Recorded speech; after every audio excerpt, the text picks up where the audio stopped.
अजून एक मला ह्या व्हिडिओच्या मार्फत सांगायचं आहे की हे राज्य किंवा हे सरकार काही तुमच्या बापाचं नाहीये. जे तुम्ही म्हणता ना की आमचा बाप सागर बंगल्यावरती बसलेला आहे, जे तुम्ही पोलिसांना धमक्या देत असताना, तसं हे राज्य काही तुमच्या बापाचं नाहीये. मी तुम्हाला आता सांगते, हे राज्य हे सगळ्या जनसामान्यांचं 18 पगड जाती धर्मांचं आहे.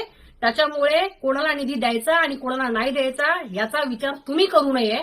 आणि जर तुम्हाला अशीच बेताल वक्तव्य करायची असतील तर आम्ही सज्ज आहोत तुम्हाला तुमच्याच भाषेमध्ये उत्तरं द्यायला.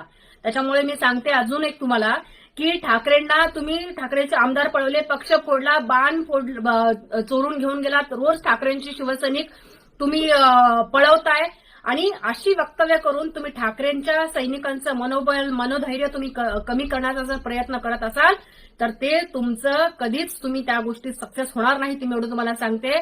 आणि पुन्हा एकदा मी तुम्हाला सांगते, राज्य काय तुमच्या बापाचं नाही, सरकार काय तुमच्या बापाचं नाहीये.